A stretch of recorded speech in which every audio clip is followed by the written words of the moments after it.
Les revenus sont si bas qu'on se retrouve dans une situation d'insécurité économique. Il y a pour une grande masse de travailleurs en fait une paupérisation relative. Le rapport de force s'est dégradé, donc les gens gagnent moins, pour beaucoup, moins d'argent. Et du coup, ce contrat, est-ce qu'il vaut encore la peine? Et puis pour ceux qui gagnent bien leur vie aussi, ce contrat, est-ce qu'il vaut la peine? Parce qu'il y a une moindre insécurité économique. Donc on se dit finalement, est-ce que je dois me farcir la division du travail et la subordination?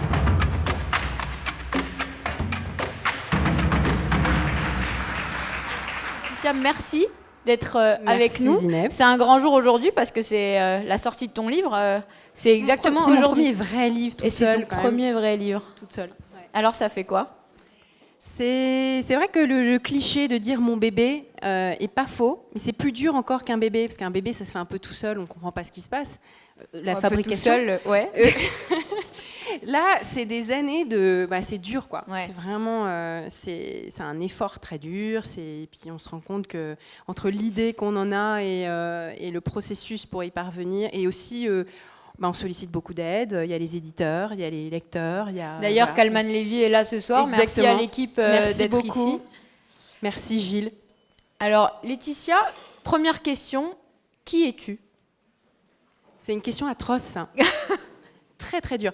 J'ai toujours redouté cette question parce qu'on doit répondre en un mot, en fait, et ce mot est censé vous définir. Et justement, précisément, les gens de l'ouvrage, des gens de l'ouvrage dans le XXIe siècle ne savent pas répondre en une phrase à cette question, qui es-tu? Donc, est-ce que tu veux que je dise mon parcours Ouais, ton parcours et pourquoi tu as eu envie d'écrire Fondamentalement, moi, je reste une prof. Voilà. J'ai été professeure à l'Éducation nationale, j'ai des anciens collègues ici. Et je suis très très heureuse de les avoir avec moi. Je suis une ancienne prof et en fait on reste prof toute sa vie. C'est un état d'esprit, prof. C'est une envie de rendre des choses claires, de lire et écrire. Les profs aiment lire et écrire et moi mon métier maintenant c'est de lire et écrire. Lire et écrire et essayer de clarifier les idées, voire d'en faire, d'en inventer. Et ça reste toujours beaucoup dans cette idée de transmission, de clarification d'une école, en fait. Et en fait, c'est mon ambition la plus profonde, c'est de rester prof, finalement. Sauf que j'ai un peu changé de public et je travaille de manière différente et je combine les choses. Et une des manières d'être prof, c'est d'écrire dans un média. Donc une des choses que je fais le plus assidûment en ce moment, c'est d'écrire des sujets sur le futur du travail et les ressources humaines pour un média qui s'appelle Welcome to the Jungle. Donc la partie entreprise. Alors vous connaissez peut-être beaucoup la partie candidat, enfin le côté travailleur, et puis il y a un côté pour les recruteurs, pour les entreprises, où on explique comment recruter, comment faire au mieux pour faire grandir les talents, etc. Donc ça, c'est une des choses dont je m'occupe le plus régulièrement. Super. Alors ton livre qui sort aujourd'hui, que vous pouvez trouver derrière si vous voulez l'acheter à la fin de cette conférence. Ton livre m'a beaucoup inspirée. Alors déjà, tu reviens sur l'histoire du salariat en te basant sur l'histoire de l'Angleterre, l'histoire des États-Unis, le syndicalisme, le féminisme marxiste. Donc on apprend plein de trucs. C'est très intéressant intellectuellement, mais en fait ça m'a touchée personnellement. Enfin, presque comme un roman. Ce que je disais tout à l'heure à quelqu'un ici, c'est que en fait on s'attache, on le lit d'une traite parce que en fait ça nous parle de manière personnelle. Chacun ici sûrement s'est posé la question de pourquoi je fais ce travail-là, quel est le sens de ce job, est-ce que je suis épanouie dans ce que je fais? Et en fait ce que tu expliques, c'est que si la réponse est non ou pas vraiment, c'est pas qu'on est ni paresseux ni gâté, c'est qu'en fait on est en train de vivre une transformation radicale, qu'on passe d'une ère à une autre. Alors on passe de l'ère fordiste, c'est ce que tu dis dans le bouquin, à l'ère numérique. Qu'est-ce que ça veut dire? Moi je parle plus d'ère de l'artisanat que d'ère numérique, d'ailleurs. Voilà, le numérique étant un exactement, élément... On passe de l'ère fordiste à l'ère de l'artisanat. Ouais. En fait, notre imaginaire autour du travail est complètement dominé par un bout du XXe siècle, qui est en gros la deuxième moitié du XXe siècle, qui est cette époque à laquelle on a créé toutes nos institutions et qui a vraiment façonné notre imaginaire. Quand on pense travail, on pense usine, on pense travail industriel ou bureau, mais bureaux de grandes entreprises qui sont devenues puissantes au XXe siècle, tour à la défense. On a vraiment cet imaginaire-là. Puis il y a tout un pan du travail travail qu'on ne voit pas d'ailleurs et dont on ne parle pas. Peut-être qu'on l'évoquera plus tard. Et du coup, cette période-là, il y a plusieurs Fordistes, c'est un des mots que j'utilise beaucoup de masse. Donc voilà, le complément du nom de masse, production de masse et institution de masse. Et c'est de cette période de la production, de la consommation de masse qu'on est en train de... c'est de cette période-là qu'on est en train de sortir. On est encore dedans. Hein, donc bien sûr, on est toujours dans la consommation de masse, mais on est sorti à plein de points de vue. On est déjà sorti de plein de manières. Une des manières, puisqu'on est à The Family, il faut bien qu'on parle un peu de numérique quand même, une des manières, c'est qu'effectivement, il y a un paradigme concurrent qui est arrivé, un modèle concurrent qui est arrivé. Ce modèle, c'est celui de l'économie numérique. Et celui de l'économie numérique a ceci de particulier que on a une personnalisation à grande échelle. C'était absolument impensable au XXe siècle, parce qu'au XXe siècle, qui dit grande échelle dit production de masse, donc standardisation, organisation scientifique du travail, et puis une forme de compromis quand on est consommateur. On accède à un bien qui est devenu bien moins cher grâce à la production de masse, mais un bien qui est de qualité médiocre, fiable mais médiocre, et qui a permis une grande démocratisation d'un grand nombre de biens. Donc ça a permis un enrichissement pour beaucoup de gens. En fait, quand il y a la quantité, il n'y a pas forcément la qualité. Voilà. Il y a forcément un compromis à faire. Si on gagne en quantité, on perd en qualité. En gros, on ne pouvait pas combiner les deux. Et or, le principe même en tout cas, ce que doivent faire des startups, c'est à très grande échelle avoir quelque chose de très personnalisé et de très haute qualité. C'est même une des définitions parfois qui est donnée. Alors The Family fait beaucoup de cours sur qu'est-ce que c'est qu'une startup, etc. Il y a beaucoup de théories qui sont avancées. Et une des idées que j'aime bien, qui est de dire, en fait, si on est une startup, pour réussir, il faut réussir à faire à très très très grande échelle, c'est-à-dire fois 1 milliard, 2 milliards. On va commencer par quelques millions d'utilisateurs, c'est déjà pas mal, le plus haut niveau de qualité possible. Et donc, il n'y a plus ce compromis entre la qualité et la quantité. Il y a l'idée... Alors, concrètement, qu'est-ce que ça veut dire, la personnalisation ? Vous avez votre page Netflix, elle est rien qu'à vous, avec vos recommandations, votre page Amazon. Vous avez quelque chose, une interface, des recommandations ou un produit qui est, d'une manière ou d'une autre, personnalisé pour vous.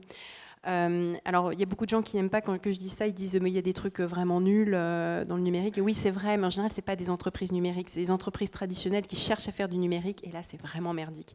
Mais les entreprises qui font ça bien, et c'est toujours une question de design, on est dans un haut niveau de qualité et de personnalisation. Évidemment, tout le monde n'y arrive pas, mais c'est dans ce cadre-là, en faisant ça, qu'on arrive à réussir. Donc, c'est un peu cette idée de personnalisation, de sur-mesure que tu donnes, et en fait c'est des caractéristiques qui sont des caractéristiques en fait du système de l'artisanat. Exactement. Et de l'ouvrage. Ce que j'ai beaucoup aimé dans ton livre, c'est que en fait tu dis qu'en tant que consommateur, donc on commence à s'habituer à ce fait d'être très bien servi, sur mesure, hyper personnalisé, etc. Enfin, on a tous en tête Amazon, on a tout de suite, Netflix, etc. Du coup, en tant que consommateur, on a ça.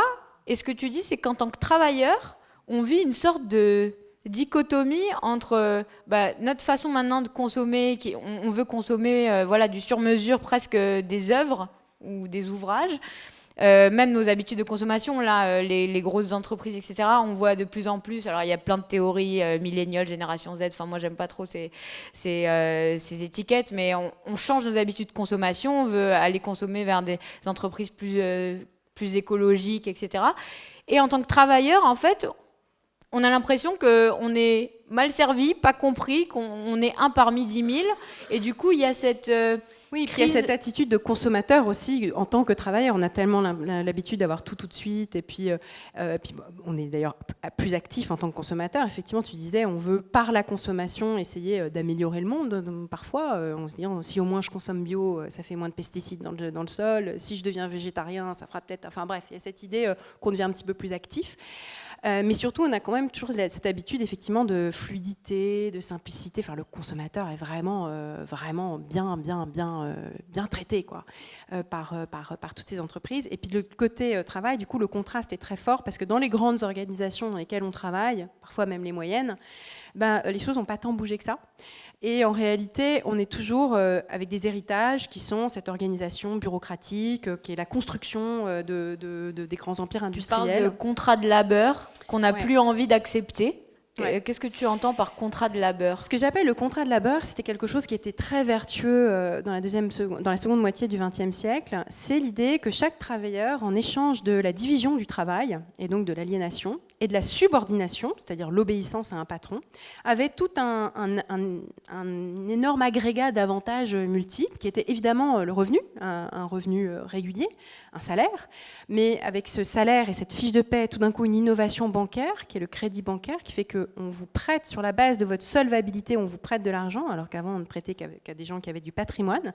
Et donc ça vous donne un accès au logement, ça vous donne un accès à la voiture, à la consommation, à tout un tas de choses, mais aussi une protection sociale qui s'est mise en place dans la plupart des pays développés entre voilà, les années 30 et voire la fin du 19e siècle en Allemagne, et le milieu du 20e siècle et surtout après la guerre.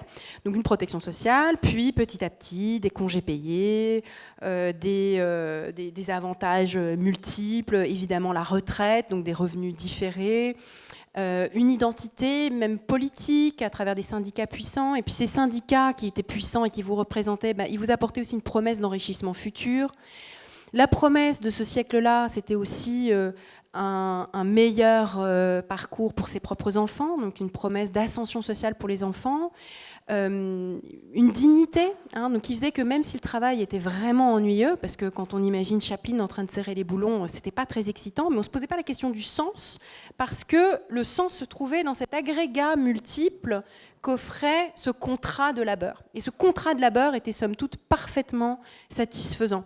Et donc la relative aliénation liée au travail morcelé, au travail divisé, à la division du travail, elle passait assez bien. Et d'ailleurs même l'économiste Adam Smith le disait quand lui parlait de la division du travail et de la création de richesse qu'elle permettait d'engendrer.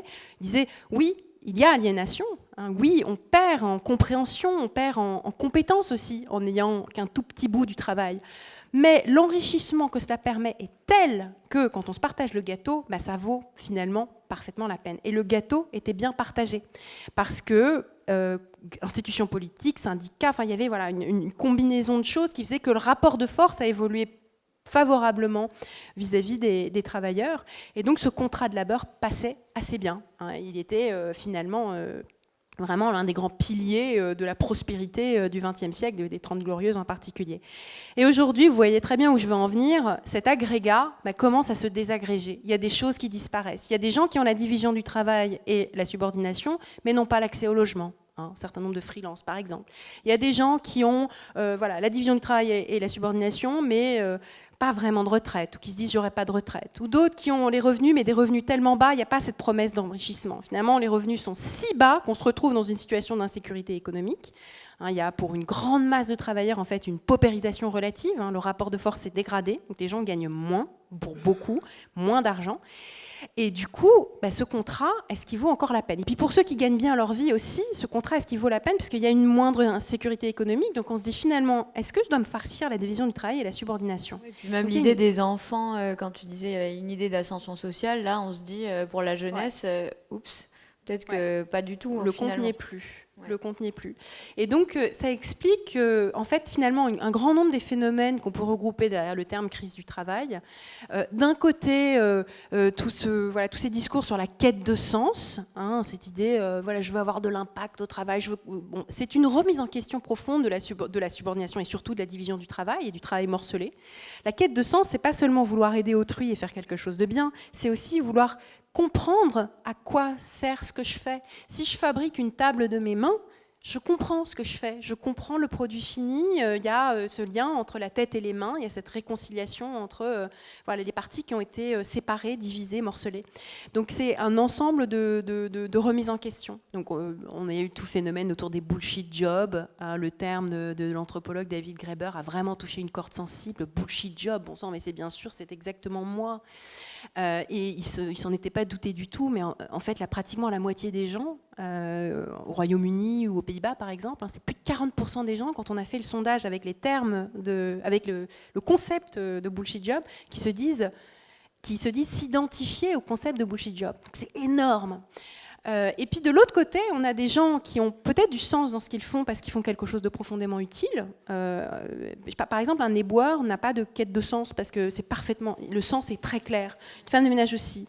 un coiffeur, prof. une infirmière, un professeur, voilà, tout un tas de métiers qui ont du sens. Tu parles dans ton livre de la séparation entre la notion de valeur et la notion de prix. Et justement, tu dis que ce qui est dommage, c'est que dans nos sociétés, en fait, il y a une séparation qui fait que ces métiers qui ont une sorte de mission, ils devraient peut-être presque payer au prix fort, justement parce que du coup leurs salaires sont plus bas, le fait qu'ils aient une mission. Vous avez du sens, alors vous êtes payé moins. Cette espèce de paradoxe, c'est que les gens qui ont le plus d'utilité sont les moins payés, et puis les gens qui ont le moins d'utilité sont les mieux payés. Enfin, c'est la manière provocatrice qu'a de Graeber d'expliquer le phénomène. Évidemment, ça se discute point par point, il y a forcément des exceptions, et c'est une part de provoque là-dedans, mais il y a quelque chose de vrai. Et lui, dit-il, en fait, c'est comme si on payait effectivement, quand on est dans un métier dit à vocation, on n'est pas censé demander de l'argent. Donc, soit vous êtes Mère Teresa, évidemment, vous n'avez pas à demander un salaire non plus. Mais quand vous êtes prof, par exemple, vous êtes Mère Teresa aussi. C'est par vocation. Enfin bon, on ne le fait pas pour l'argent, soyons clairs, n'est-ce pas? Pareil, vous êtes infirmière, c'est la vocation. Enfin, tu ne vas pas en même temps sauver des gens ou tenir la main des gens en train de mourir et demander de l'argent pour ça. C'est quelque chose de scandaleux. Et Graeber, de manière provocatrice, mais j'aime beaucoup ce qu'il dit parce que ça me touche, il dit, c'est comme si on les punissait. C'est comme si les gens qui avaient pas de sens dans leur travail se disaient on va faire en sorte que ces gens ne soient pas payés, qu'en fait, il n'y ait pas un prix élevé, parce qu'ils ne peuvent pas avoir le beurre et l'argent du beurre. Ils ne peuvent pas avoir le sens, l'utilité et l'argent. Ce serait trop. Il ne faut pas trop en demander. Mais ce que tu dis, c'est qu'en fait, on peut.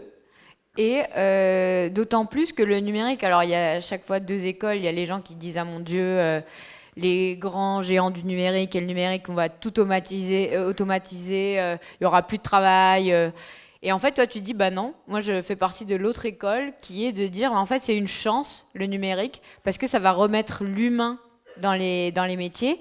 Et ce que tu dis par rapport à la notion d'ouvrage, donc cette notion de vouloir créer ou avoir du sens dans son travail en ayant l'impression de créer, tu dis, par exemple, un développeur qui sait à quoi va servir son application, il a du sens dans son travail. Et que les métiers qui ont été un peu pré-automatisés, finalement, avec la notion de Charlie Chaplin et les temps modernes, où en fait c'est presque des machines, finalement. Et grâce au numérique, on va automatiser toute cette tâche où finalement il n'y a plus d'humain ou de notion d'humain, et on va aller vers soit des métiers de la connaissance, soit des métiers des services de proximité, et que en fait le numérique apporte paradoxalement plus d'humains, mais il faut changer nos institutions pour que les services de proximité, ces jobs-là, donnent envie. Alors, est-ce que tu peux nous expliquer comment le numérique en fait deviendrait une chance pour l'humain? Alors c'est toujours à double tranchant cette histoire, ça ne va pas se faire tout seul, et puis en fait il y a effectivement l'idée qu'il faut être très militant et acteur de tout cela, et que ce qui peut être vu très négativement quand on dit le numérique, quelle horreur, ça précarise tout le monde. En fait la précarité elle est déjà là, elle était déjà là, elle a commencé avant la révolution numérique, la précarisation du monde du travail. La fin du contrat de labeur c'est avant le numérique, c'est d'abord il y a eu cette grande vague de mondialisation. Il y a eu la désindustrialisation. On s'est rendu compte que hors de l'industrie, finalement, il n'y avait pas vraiment ce contrat de labeur vertueux.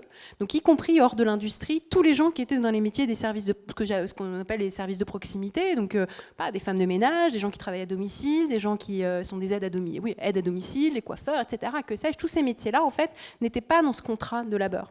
Ils ont même parfois été exclus délibérément du contrat de labeur. C'est ça qui est assez intéressant. Quand on prend, par exemple, tous les travailleurs domestiques dans l'histoire américaine, on a un Américain devant nous là, dans l'histoire américaine, c'est intéressant parce que les travailleurs domestiques ont été délibérément exclus des institutions de sécurité sociale. Parce que les travailleurs domestiques étaient pour l'essentiel des ancêtres des esclaves dans les États du Sud, et pour obtenir on va dire, le soutien des démocrates du Sud, Roosevelt, quand il a créé la sécurité sociale américaine, a dit ok, on va exclure les travailleurs domestiques pour que les racistes du Sud me soutiennent. En gros, pour la faire courte, c'est comme ça que ça s'est passé. Et puis dans plein d'autres domaines, c'est un peu la même chose pour des raisons différentes, pas forcément avec le racisme comme pilier fondamental, même si le racisme est assez présent partout, mais en tout cas, pas comme dans l'histoire américaine. Mais dans les autres pays, c'est plus subtil, c'est plus une histoire de genre en fait. C'est que beaucoup de ces métiers-là étaient plutôt féminins, globalement très féminins, et que les syndicats, c'était des institutions assez masculines, que l'histoire industrielle du contrat de labeur, c'est un contrat de labeur quand même globalement masculin, l'ouvrier de l'usine, c'est masculin, etc.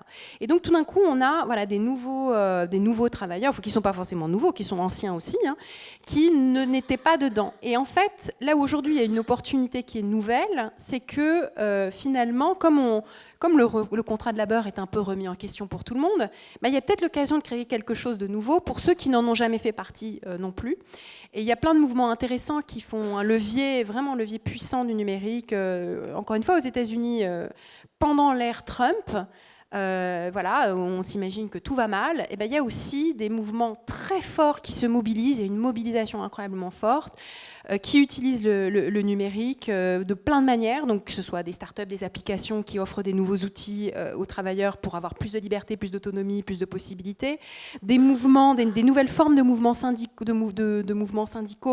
qui luttent pour augmenter le salaire horaire minimum et qui ont obtenu des victoires considérables dans de nombreux États et dans de nombreuses villes. Donc à l'échelle de la ville, on a des combats qui sont obtenus, qui sont gagnés. De syndicalisme municipal. De syndicalisme municipal, de socialisme municipal. Cet article qui m'avait frappé à Seattle. Voilà. Notamment Seattle, c'est vraiment la ville où il y a qui est allé le plus loin. Donc là, c'est quoi? C'est $15 de l'heure minimum? Alors, dans beaucoup de villes aux États-Unis, maintenant, c'est $15 de l'heure. Après, ça ne règle pas vraiment toujours le problème, parce que $15, ça a l'air d'être pas si mal que ça. Mais en réalité, dans des villes comme Seattle ou San Francisco, $15 de l'heure, il faut travailler beaucoup d'heures pour pouvoir juste se payer un logement.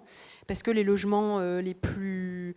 les logements de base, c'est minimum entre 2 et 3 000 $. Donc, si on divise 3 000 $ par $15, il faut beaucoup d'heures. En fait, il ne reste pas assez pour vivre. Donc là, on a un vrai problème qu'on n'a pas encore soulevé, qui est la question géographique, qui est la question du logement. Et là, je n'ai pas de réponse toute faite. J'ai des pistes et des idées, mais pas de réponse toute faite. Alors, il y a un concept que j'ai bien aimé dans ton livre. Alors, tu parles du One Best Way Tayloristes, la meilleure façon de. Alors c'est beaucoup, c'est toujours ça, j'ai l'impression dans l'économie de masse ou l'économie fordiste, ou appelons ça comme tu veux, il y a toujours la meilleure manière de manager. On pense encore au temps moderne de Charlie Chaplin, la meilleure manière de serrer un boulon, la meilleure manière presque de vivre. Et alors la meilleure manière, ce serait d'être salarié. Dans l'idée commune, parce que justement, grâce à un CDI, tu as ton prêt à la banque, tu as ton logement, tu as la sécurité sociale, etc. Et tu dis, finalement, là, cette transition, elle fait que on se pose la question, est-ce que c'est la meilleure manière ou pas? Et finalement, quand tu donnes des chiffres assez hallucinants, tu dis, presque de la moitié des CDI aujourd'hui sont rompus avant 1 an.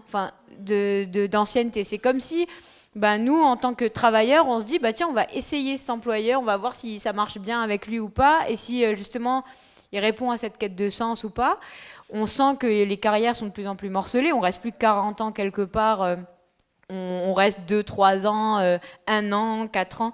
On voit que le salariat souvent est mélangé à un peu d'auto-entrepreneuriat pour finir, pour mettre un peu plus de beurre dans les épinards. On a l'impression qu'il y a un truc qui se passe que...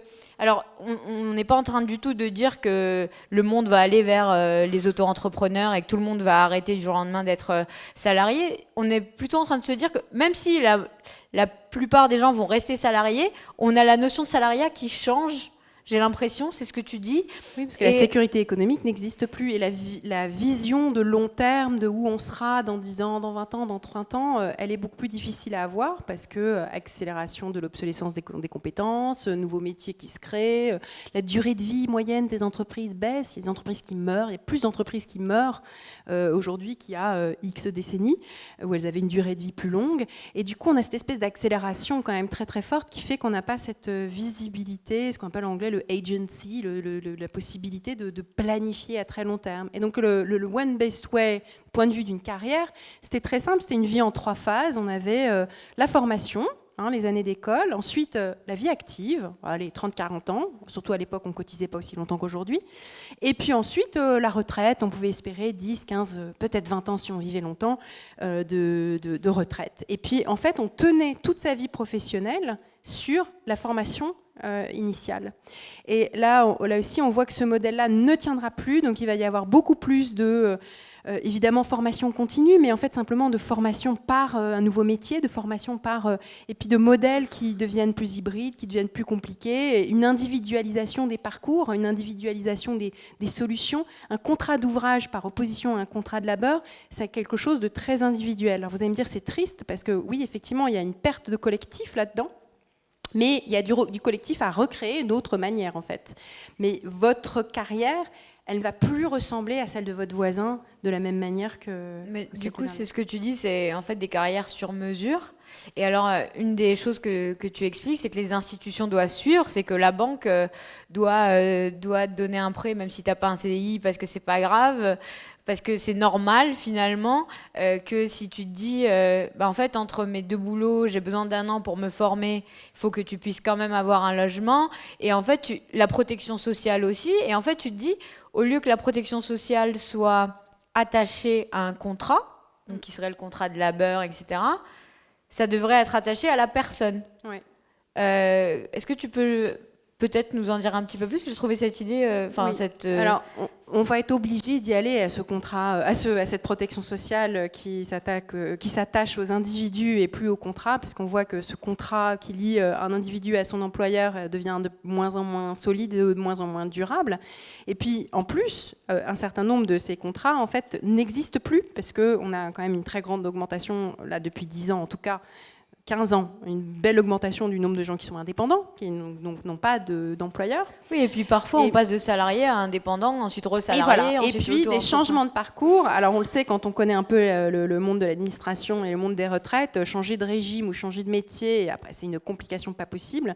Donc là, il y a un vrai travail à faire déjà pour fluidifier tout ça et puis permettre justement ces changements de parcours, parce qu'à un moment on va s'arrêter 1 an pour se reformer, pour changer de métier, on va s'arrêter 1 an pour s'occuper d'un parent malade, parce qu'on a envie de passer plus de temps avec ses enfants. Finalement, ce modèle de 40 ans de vie active, de bureau, 9h, 19h, à l'identique, etc., en fait, on ne peut plus le tenir physiquement. Et quand on dit aux gens, non, maintenant, ça va être 42 ans de cotisation, et puis dans quelques années, 43 ans, puis après 44 ans, c'est pas possible. En fait, physiquement, on ne peut pas tenir. Il y a une espèce d'épuisement de toutes les ressources physiques, émotionnelles, des gens qui perdent leur couple, leurs amis, etc.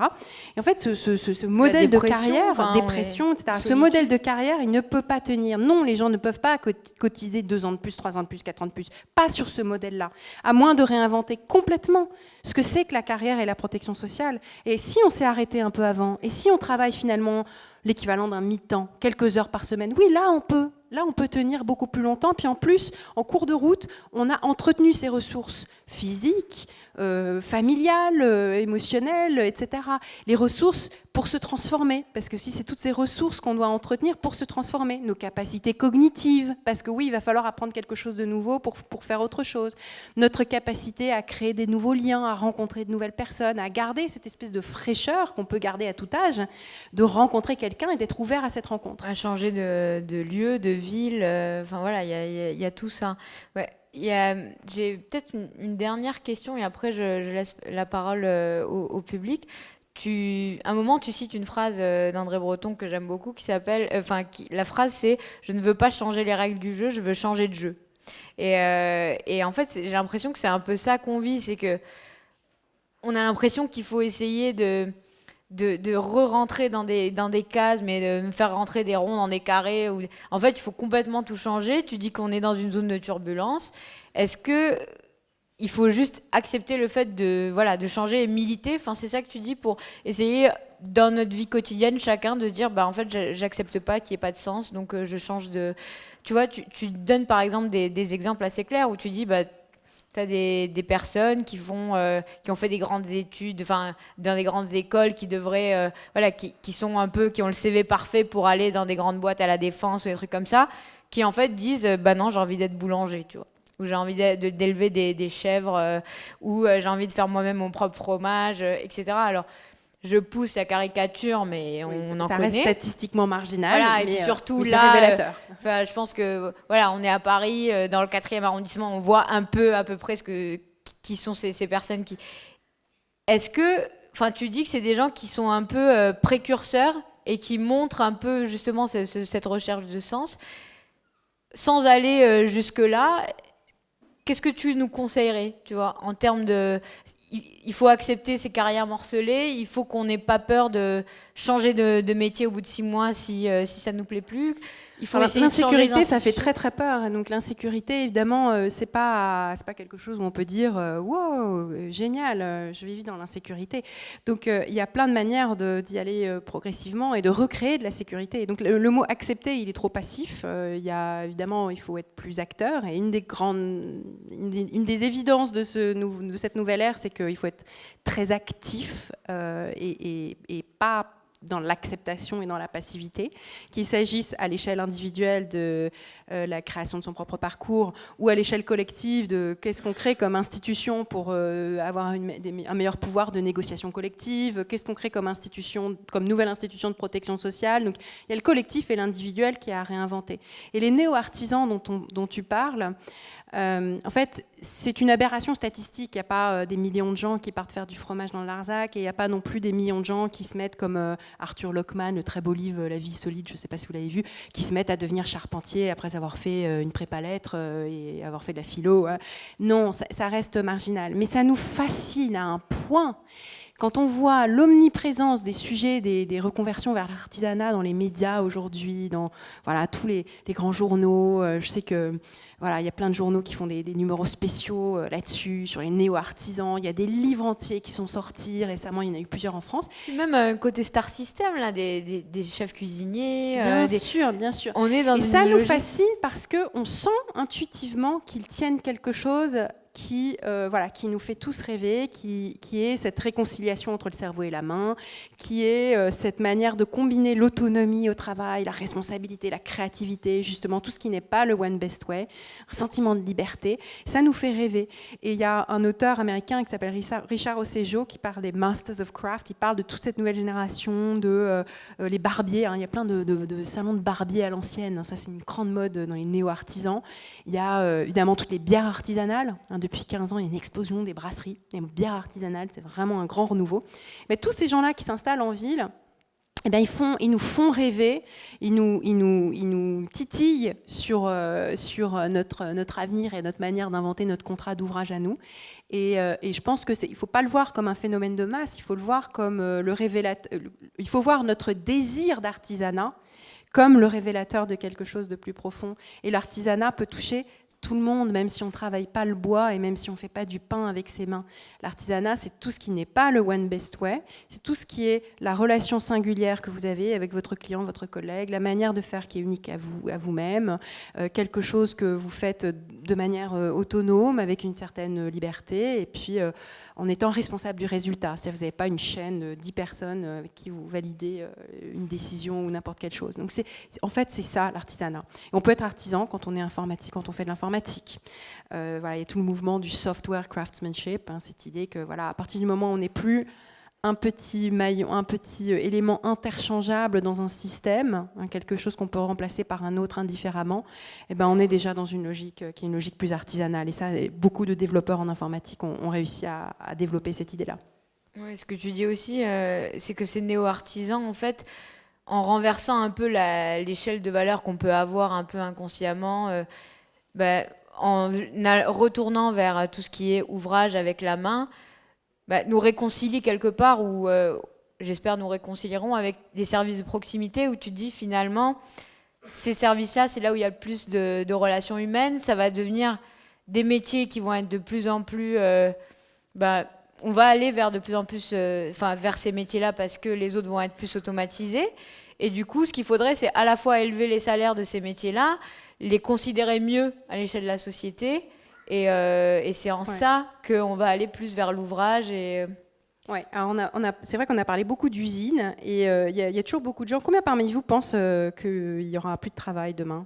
La fin du travail est proche. Vous avez le droit de lever la main, même. Oui, c'est pas c'est pas du tout absurde de dire ça. Il y a des raisons de le penser. Vous n'êtes pas si nombreux.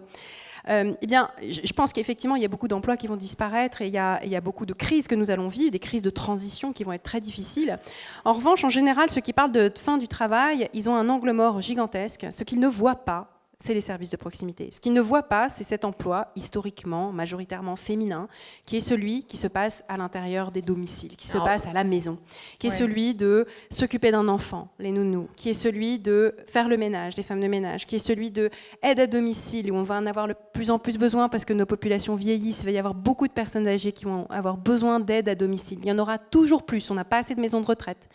Et donc tous ces métiers-là, il y en a beaucoup de qualifiés à pas qualifiés, parce que les services de proximité, c'est aussi les enseignants, c'est aussi les infirmières.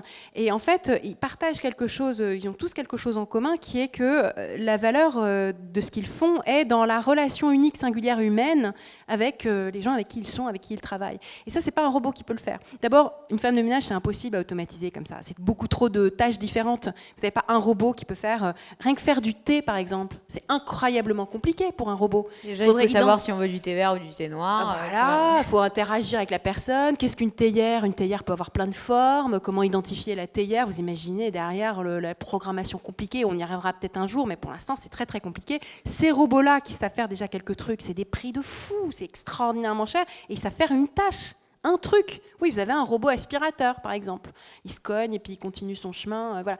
Mais un robot qui va être capable de vous faire la conversation et de vous faire du thé, ça, c'est encore un défi technologique. On n'y est pas du tout.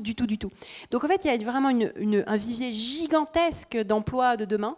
Et le hic, le problème, c'est que ces emplois sont des emplois peu valorisés. Et donc, le grand défi, ça va être de les valoriser. La grosse problématique de quand notre président a dit il suffit de traverser la rue, quoi. Enfin, c'est tout un. Finalement, c'est qu'on pense X ou Y, c'est quelque chose qui montre une réalité de la société. Est-ce qu'on pense parfois de ces métiers-là ? Ouais, exactement.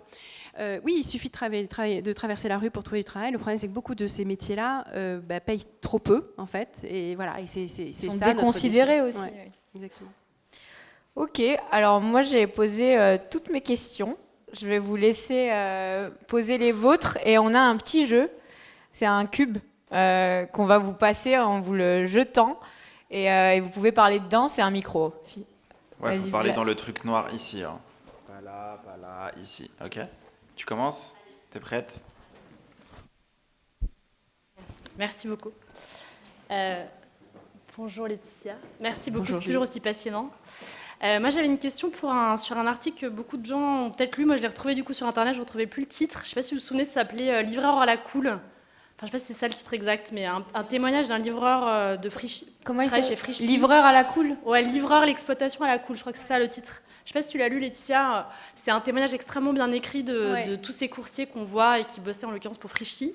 Et en fait, ce qui m'avait marqué dans le témoignage, c'était le mec disait en fait, comme vous le savez, ils essayent de se faire requalifier en tant que salariés, puisqu'ils sont auto-entrepreneurs. Et du coup, il y a une espèce de dichotomie de, justement, on parle d'auto-entrepreneurs, etc. Et eux, en fait, cherchaient à être requalifiés en CDI.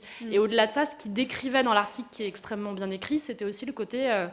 en fait, une exploitation qui revient, tu as l'impression que tu reviens justement à un truc un peu à l'ancienne. Donc je voulais avoir ton point de vue là-dessus, parce que c'est des espèces de nouvelles formes de travail, mais qui en même temps reviennent un peu à des anciens codes et en même temps qui cherchent à se requalifier en CDI. Donc voilà, savoir un peu ce que tu pensais de ça. Oui, c'est-à-dire que ça ressemble à un contrat de labeur dans le sens où il y a la division du travail, il y a la subordination, mais il n'y a pas le salaire et la sécurité et la sécurité économique qui va avec. Donc dans beaucoup de cas, ça ne colle pas, ça ne fonctionne pas.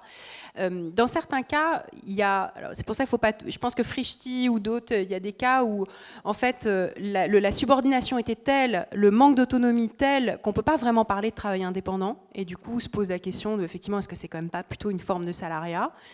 Dans d'autres cas, ça dépend évidemment il y a une contrepartie qui est différente, qui est plus d'autonomie, qui est le choix de ses horaires, qui est je dis oui, je dis non, et qui du coup qui est consommé de manière beaucoup plus libre que ne l'est un emploi salarié à mi-temps où on choisit pas ses horaires. Par exemple, il y a les fameux contrats 0 heure en Angleterre. Il y a beaucoup de métiers où des gens qui sont notamment dans tous les métiers de la grande distribution, tous les métiers dans les supermarchés. Vous avez des horaires très très réduits, mais avec des énormes trous au milieu.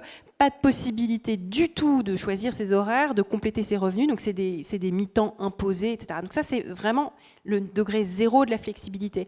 Dans beaucoup de cas de travail comme ça à la demande, on est censé avoir la contrepartie qui est la liberté des horaires, l'autonomie, et qui fait qu'on peut combiner en fait, ses contraintes personnelles et le temps libre. Et donc, il y a une forme de consommation du travail du côté du travailleur. Donc, quand c'est pas le cas, le deal est revu, en fait. Je ne connais pas les détails de Frishti. Apparemment, ils ont quand même, ils ont un peu merdé, pour parler vulgairement, sur pas mal de choses. D'ailleurs, dans ton bouquin, tu parles de 2 types de plateformes. Les agrégateurs d'un côté qui justement laissent pas du tout de liberté, qui sont hyper rigides. Et là, il y a des problématiques de requalification, effectivement. Et puis, les vraies plateformes qui seraient des plateformes qui laissent cette liberté-là. Il y a plusieurs cas, si ça t'intéresse, dans le bouquin, elle développe pas mal ça reste assez théorique, et c'est vrai qu'il faut toujours après s'intéresser au cas par cas. Il serait peut-être dangereux de vouloir jeter le bébé avec l'eau du bain, parce que dans beaucoup de cas, il y a aussi une liberté qui est voulue. Et voilà, ça dépend du rapport de force, et l'enjeu, c'est de trouver aussi un nouveau rapport de force qui permette de élever les rémunérations, de négocier collectivement, d'avoir des nouvelles formes de dialogue social, d'avoir plus de pouvoir, en fait, à l'échelle collective. Et finalement, si la protection sociale elle était liée à l'individu, personne ne demanderait à être requalifié en salarié. Donc il y a aussi ça à prendre en compte en termes de société. Ouais. Pour faire la continuité, moi j'avais une question par rapport à l'entreprise libérée. Est-ce que c'est un modèle qui a ton sens et une voie pour le futur du côté société, je veux dire? Alors c'est une excellente question. Il y a beaucoup de réflexions intéressantes qui sont faites sur l'évolution de la gouvernance, sur l'évolution de l'organisation du travail. Alors il y a l'entreprise libérée, Isaac Getz et tout ça, puis il y a aussi toute la tradition autour de l'entreprise Opale de Frédéric Laloux, Reinventing Organizations, etc. Il y a des choses très, très intéressantes. Ça me séduit beaucoup intellectuellement. Après, une des critiques qui est faite, c'est que finalement c'est toujours les mêmes entreprises qui reviennent. Il n'y en a pas beaucoup. D'autres qui disent mais en fait la réalité elle est quand même assez éloignée. Et puis quand on a un historique, un héritage, que ce soit un héritage de ressources humaines ou un héritage organisationnel, est-ce qu'on peut comme ça passer de l'un à l'autre? Donc mon intuition, c'est qu'en fait la transformation des organisations vers une forme d'entreprise libérée, elle se fait de l'extérieur des organisations. Elle se fait par cette masse d'électrons libres, freelance, prestataires, etc., qui ne sont pas salariés de l'entreprise, mais qui travaillent néanmoins dans l'entreprise côte à côte avec des salariés. On a fait beaucoup bouger les lignes sur la question du télétravail, par exemple. Et je suis assez persuadée que l'augmentation comme ça du nombre de freelance ou de gens qui sont plus autonomes, ça a un petit peu fait bouger les lignes. Et quand on est manager et qu'on est obligé de manager finalement concrètement des équipes dans lesquelles il y a des salariés, des prestataires, des freelances, des intérimaires, etc., des formes différentes, ça pose des questions sur où est-ce qu'on va en termes de management. Comment est-ce qu'on manage quand on a des gens qui ne sont pas liés à vous ou à votre entreprise par un lien de subordination. Et donc finalement, on est déjà arrivé à se poser des questions pour toutes ces populations qui ne sont pas liées par un lien de subordination. Donc je pense que les entreprises, en fait, beaucoup se transforment et se transforment assez vite, mais pas forcément en devenant comme ça, d'un coup de baguette magique, une entreprise libérée. Ouais. Oui, Laetitia, c'est Stéphane, le fondateur d'Aorco. Bonjour, ma question, elle est sur le syndicalisme. Dans nos communautés, donc Aorco, c'est un réseau social qui permet aux salariés de s'exprimer sur la face off du boulot. Il y a à peu près 40 000 personnes, la plupart ont moins de 35 ans, donc c'est du 23-35. Et quand on les interroge et quand on cherche des chiffres, on voit que largement moins de 1% d'entre eux sont syndiqués. Et pourtant, ils sont à la recherche de solutions. Et donc ma question, c'est comment vois-tu un peu l'évolution du syndicalisme en France et grâce à ton expérience un petit peu à l'international? Est-ce qu'on va vers un modèle avec plus d'accompagnement individuel du salarié, comme dans les pays nordiques, pour un salarié qui est en situation de précarité ou fragilité, y compris un deuil ou de l'aide de parents malades, ou, voilà, et comment tu vois se développer une forme de représentation collective des millennials pour agir contre ou avec les entreprises? Alors, excellente question, parce que quand on regarde les institutions syndicales, on voit que pour beaucoup, elles sont vraiment un héritage de cette économie de masse, et elles sont parfois devenues, dans certains cas, un peu comme des coquilles vides. C'est-à-dire, elles existent, mais elles se sont un peu vidées de leur substance, elles ont de moins en moins d'adhérents, c'est une espèce d'impression qu'elles ne reflètent plus tout à fait la réalité, ou parfois que les objectifs qu'elles défendent ne sont pas alignés avec les objectifs des travailleurs qu'elles sont censées représenter. Et du coup, la question, c'est est-ce que ce renouveau d'un syndicalisme 2.0, ça se passera dans les syndicats existants, ou est-ce que c'est des nouvelles formes qui vont se développer? Une idée que j'aime bien, c'est l'idée que finalement, ce qui pourrait être le syndicalisme de demain, ce sont des institutions qui vous aident à devenir plus employables ailleurs, de manière à ce que votre rapport de force vis-à-vis de votre employeur, c'est de dire si je ne suis pas content, je m'en vais. C'est le exit, le départ. Et ça, c'est une idée assez intéressante qui, du coup, se rapproche de ce que font une petite entreprise pour laquelle j'ai travaillé qui s'appelle Switch Collective, il y a des années, où l'idée, c'est on vous donne toutes les clés pour devenir plus capable de partir si vous n'êtes pas content et de réinventer votre carrière ou de faire autre chose. Ça, c'est une piste. D'autres pistes, c'est des mouvements qui sont des mouvements beaucoup plus autour d'un sujet et qui sont transsecteurs.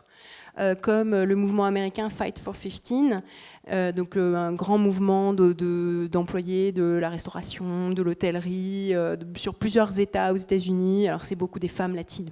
Des femmes latinos, donc on parle beaucoup espagnol dans ce mouvement-là, qui se sont mises ensemble pour une chose, l'obtention d'un salaire minimum de $15 de l'heure à l'échelle des entreprises. Donc il y a des mouvements qui se mettent, tout le monde se met ensemble pour lutter pour que telle entreprise adopte ça, telle ville, tel État, et c'est fait vraiment comme ça, un mouvement autour d'un objectif, une entreprise, une ville, un État. Enfin, voilà, à chaque fois, c'est une cible différente, et c'est tout le monde qui se met ensemble, et évidemment tous les outils numériques qui sont mis au service de ça. Il y a plein de choses qui se font avec les freelances, pour les freelances en Angleterre. Il y a des nouveaux mouvements syndicaux qui sont assez convaincants et qui sont devenus assez puissants. Donc des pistes qui peut-être ne ressembleront pas tout à fait au syndicalisme d'hier, parce que le syndicalisme d'hier était vraiment beaucoup lié autour de ce contrat de cimenter le contrat de labeur et puis de faire évoluer positivement un rapport de force pour le partage de la valeur. Et on voit aujourd'hui, c'est plus tellement ce qu'ils font. Moi, j'ai un grand regret que dans l'éducation nationale, les syndicats, ils n'ont jamais vraiment beaucoup travaillé sur la question des revenus, justement. C'est un grand regret. Et moi, c'était une cause que j'aurais voulu que les syndicats défendent de manière plus virulente. Peut-être une ou deux dernières questions. Bon, et ensuite, bonjour. on aura... Ouais, vas-y. Oui. Marc Moussery, donc j'ai beaucoup apprécié votre livre que j'ai lu sur Épreuve, en service de presse. J'ai fait une recension pour Alternatives économiques.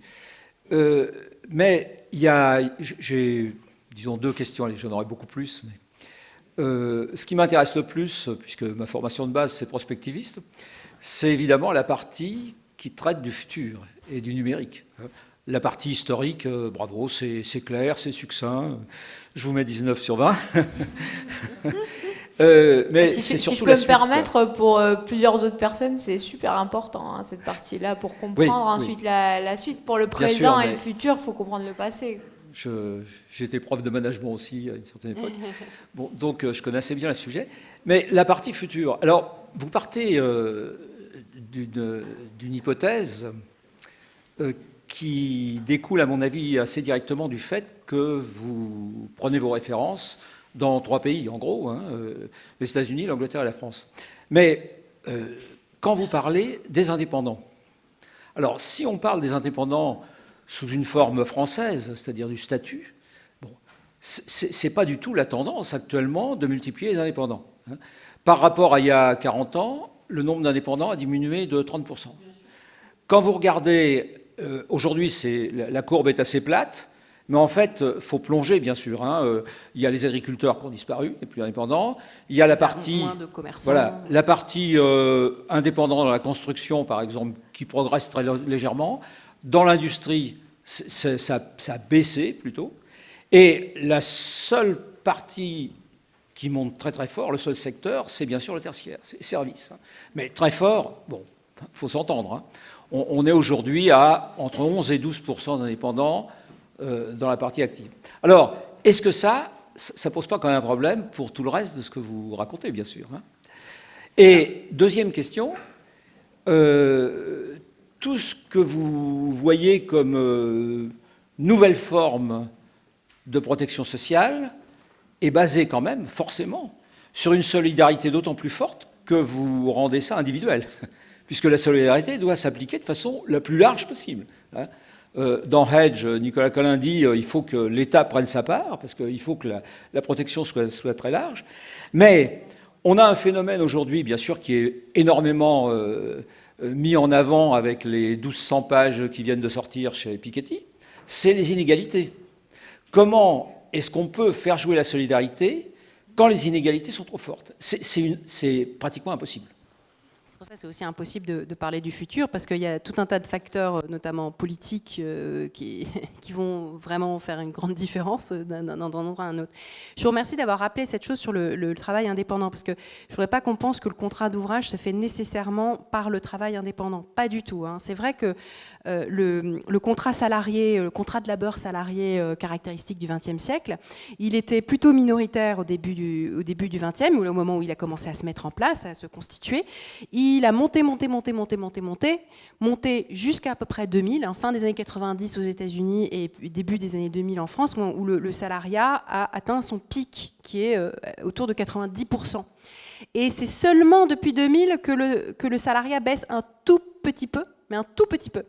Ceci dit, même s'il n'y a pas une explosion du travail indépendant, il y a quand même quelque chose de remarquable, c'est que le travail salarié qui se crée aujourd'hui ne ressemble pas au travail salarié qui se créait hier. Vous parliez de revenus trop faibles, d'inégalités. Alors il y a d'abord évidemment la pauvreté, un travail salarié pauvre.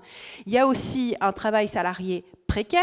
Alors, il y a non seulement l'intérim, etc., qui n'est pas forcément ce qu'il y a de plus précaire, mais beaucoup de CDD. On sait 9 emplois créés sur 10 sont des CDD à rallonge. Dans la fonction publique, c'est des vacataires au lieu d'être des fonctionnaires. Il y a de plus en plus de vacataires. Enfin, on voit qu'à l'intérieur de la catégorie salariée, ce n'est pas une catégorie homogène du tout. Et il y a une part croissante des salariés qui sont des précaires et des pauvres. Précaires et ou pauvres. Et donc, évidemment, ça n'a pas tellement de sens, du coup, de faire une opposition comme ça, binaire entre salariés et indépendants. D'abord parce qu'en plus, indépendants, ils n'ont qu'une chose en commun, c'est de ne pas être salariés. Mais à l'intérieur de indépendants, il y a des statuts très, très différents. Il y a des gens qui ont une SARL, d'autres qui sont auto-entrepreneurs. Alors oui, la création du statut d'auto-entrepreneur a beaucoup augmenté le nombre d'indépendants. Mais il y a plein de situations très différentes. Vous avez personne dans une profession... on va dire dans l'informatique, et puis une nounou à qui on a demandé de devenir auto-entrepreneur et qui se met au service d'une famille. Donc on a une hétérogénéité extraordinairement forte. Et qu'il s'agisse des salariés ou des indépendants, à l'intérieur des deux populations, on a ce même phénomène de polarisation entre un petit pourcentage de gens qui s'en sortent très très bien, dont la plupart des gens dans la salle font partie, et puis une énorme masse de gens dont la richesse relative diminue. Et beaucoup de raisons à ça. Déjà parce que la grande explosion des services de proximité, c'est une grande explosion de métiers qui n'ont pas de valorisation élevée. Et je n'ai pas la réponse à quelle est la solution à ça. Il y a une grande part de choix de société et de choix politiques. Il n'y a pas que des questions purement économiques. Donc c'est impossible d'être prospectiviste. On peut avoir plusieurs scénarios. C'est intéressant d'imaginer comme ça, plusieurs. On pourrait en parler plus longuement. Je préfère avoir une part d'optimisme et plutôt que parce que sinon je pense que c'est trop horrible en fait. on va tous devenir dépressifs. On n'espère pas. Une dernière question, et après, vous pourrez poser toutes vos questions à Laetitia qui aura un moment dédicace pour son livre. Vas-y. Merci. Bonsoir. Alors, mon métier, c'est le travail aussi, mais j'ai une autre vision de la vôtre, parce que j'ai été pendant plusieurs années... T'en parles bien dans le... Pardon. Ouais, comme ça, donc, je disais, mon métier, c'est aussi le travail, mais j'ai une autre vision de la vôtre, parce que j'ai été pendant plusieurs années chasseur de tête. Et aujourd'hui, mon métier, c'est la gouvernance du travail. Et c'est vrai que vous m'avez interpellée quand vous parlez de certains métiers, en disant les métiers qui ont, entre guillemets, un sens naturel, les gens qui y vont par vocation, ils seraient punis. En fait, moi, c'est une question qu'on m'a beaucoup posée, c'est une question aussi à laquelle j'ai beaucoup réfléchi. Pourquoi plein de métiers qui créent une grande valeur humaine, finalement, sont mal rémunérés? Mais c'est tout simplement, en tout cas, c'est ma conclusion, cynique, malheureusement, c'est tout simplement parce qu'en fait, ils ne créent pas du point de vue du système, une grande valeur économique. Moi, j'ai des gens qui me disent c'est normal qu'un publicitaire soit mieux payé qu'une infirmière. Franchement, c'est pas normal, mais c'est comme ça, parce que le publicitaire, derrière, le footballeur, derrière, enfin, on sait tous comment ça marche. Et ça, c'est un système, je ne sais pas comment on peut le changer, ça c'est mon premier point. Deuxième point, quand vous parliez tout à l'heure de la multiplicité de certains métiers avec du sens, éboueur, femmes de ménage, etc., moi, ça m'interpelle aussi, parce qu'il y a plein de femmes de ménage qui le font par défaut parce qu'elles ne trouvent pas d'autre chose, on en connaît tous. Donc, est-ce que c'est vraiment un métier qui a du sens? Il y en a certaines qui le font par choix, mais pour d'autres raisons que celles qu'entre guillemets, on pourrait imaginer. Et enfin, le dernier point, c'est le futur du travail. Par rapport au numérique, le fait que, en effet, le numérique aujourd'hui crée beaucoup d'opportunités, détruit en effet un certain nombre de jobs aussi, il faut voir le boulot des caissières, etc., etc. Et en fait, moi, ma réflexion, et c'est vrai que personne ne sait vraiment répondre, c'est est-ce que quelqu'un a imaginé, de manière raisonnable, on va dire, le point de bascule, le moment où ça va vraiment détruire, on va dire, le socle du travail dans la société, et du coup, que vont faire les gens, puisque le revenu universel, comment on va vivre avec le revenu universel, donc comment est-ce que la société potentiellement peut s'organiser si le travail est moindre et plus forcément super bien rémunéré, puisqu'il y a des pharmacliques aujourd'hui, mais j'imagine qu'il va y avoir d'autres métiers très paupérisés en fait dans le numérique. Voilà. Merci. Que des bonnes questions, il nous faudrait au moins 1 heure. Juste sur cette question de manière assez rapide. Ouais, et non, mais ensuite, je vais peut-être du coup choisir quelques éléments parce qu'il y en a auxquels j'ai pas de réponse. Évidemment. Sur la question des femmes de ménage, bien sûr que c'est pas toujours choisi, évidemment. Ce que je voulais dire, c'est qu'elles ne s'identifient rarement avec le concept de bullshit job parce que c'est pas bullshit. Enfin, ce que vous faites, c'est très clair, c'est parfaitement utile. C'est ça que je voulais dire. Ce qui ne va pas dans ce contrat, c'est qu'on est maltraité, on est mal payé, les conditions de travail peuvent être mauvaises. Enfin, il y a tout un tas de choses. Et puis, oui, on peut avoir envie de faire autre chose, évidemment. Mais il y a... Et que la majorité des gens considèrent que c'est un bullshit job. Voilà. Je ne sais pas s'ils emploient le terme bullshit job. Utile. C'est dévalorisé, Dévalorisé, mais pas inutile. Personne. Alors, faites la grève des femmes de ménage et puis là, vous allez voir. Bref, je ne crois pas qu'on identifie ça au bullshit job. Bullshit job, c'est vraiment typiquement les titres à rallonge dans des grandes sociétés qui ont leur bureau à la Défense, où on n'est pas capable de dire exactement ce qu'on fait à quelqu'un qui ne connaît pas l'entreprise et qui ne connaît pas le métier. Voilà, je fais des slides toute la journée. Voilà. Et là, je dis, finalement, à quoi ça sert? Alors que laver, nettoyer, etc. Mais même toujours sur la question de femmes de ménage, cette idée de revalorisation, elle n'est pas absurde. C'est que, en fait, on a une logique derrière qui a été vers de faire de plus en plus des commodités des femmes de ménage, des gens complètement interchangeables. On a essayé d'appliquer le taylorisme au travail de ménage en faisant une série de tâches identiques. Beaucoup de sociétés de ménage, et voilà, on a codifié les tâches, on envoie un petit groupe de femmes de ménage qui vont faire ça, tant de temps, c'est mesuré, c'est chronométré, etc., comme si c'était à l'usine. Et on a voilà, c'est des consultants en stratégie à partir des années 60 qui ont dit aux entreprises, il faut que vous vous recentriez sur votre cœur de métier et que vous externalisiez tout le reste. Qui a dit à un moment qu'est-ce qu'est le cœur de métier ou pas le cœur de métier, ça peut se discuter. Et donc on a commencé à externaliser notamment en tout premier le métier des femmes de ménage, alors qu'avant c'était des personnes de l'équipe qui étaient salariées de l'entreprise. Et on voit une grande dégradation d'ailleurs des conditions de travail entre la femme de ménage qui était salariée de l'entreprise et qui était membre de l'équipe, et puis celle qui est salariée d'une entreprise externe qui prélève une marge et qui envoie des groupes de femmes de ménage qui ne sont pas forcément les mêmes, avec des conditions de travail qui sont dégradées. Eh bien, on peut renverser la logique. En réalité, qu'est-ce que c'est qu'une femme de ménage? Qu'est-ce d'autre qu'une Chief Happiness Officer dans une entreprise? Ça vous rend un environnement qui est beau, propre, agréable, on peut monter en compétences. Et si la femme ménage, elle fait des compositions florales, et elle vous laisse des fleurs, elle vous laisse des petites attentions, et puis elle répare des choses, et puis elle fait un peu d'intendance, et puis elle s'occupe du lieu. Tiens, d'un coup, ça devient un travail de gestion. Tiens, d'un coup, c'est pas quelqu'un qui ne fait que nettoyer les toilettes. Non, ça peut être un ensemble de tâches. Et finalement, quand les tâches jugées dégradantes sont une tâche parmi une série de tâches, tout d'un coup, c'est beaucoup moins dégradant. On est dans quelque chose qui est plus artisanal. D'ailleurs, les artisans, ils font tout, y compris les nettoyer les toilettes. Ils font tout.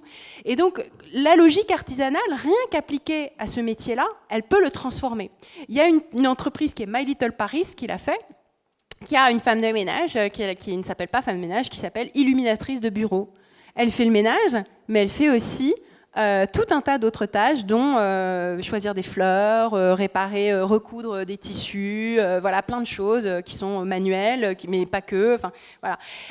As The Family, les femmes de ménage sont employées aussi de The Family, sont salariées. Ouais. Donc il suffit de dire à un moment, mais en fait ça c'est stratégique, mais en fait c'est le cœur de métier, puisque c'est ce qui va faire le ciment de notre équipe. Finalement, on n'a pas envie de l'externaliser. Il y a un enjeu de confiance qui est beaucoup trop fort. On laisse les clés de cette personne pour entrer dans notre univers, que ce soit à domicile ou en l'occurrence dans les bureaux. Ben, c'est un métier trop important. En fait, est-ce que ce ne serait pas aussi le cœur de métier, ça? Donc en fait, tout ça, ça nous questionne sur finalement ce qu'on prend pour acquis, y compris sur la définition de la valeur. C'est quelque chose de complètement arbitraire, ou en tout cas une construction historique. Il ne tient qu'à nous de créer des nouvelles catégories et éventuellement des nouveaux métiers, appelez-les Chief Happiness Officer, et puis ça passera beaucoup mieux. Dans ton livre, tu dis si on trouve des appellations différentes ou des sigles en anglais pour ces métiers-là, peut-être qu'on trouverait ça beaucoup plus intéressant et sexy et valorisant. Bref, merci beaucoup Laetitia d'être venue ce soir.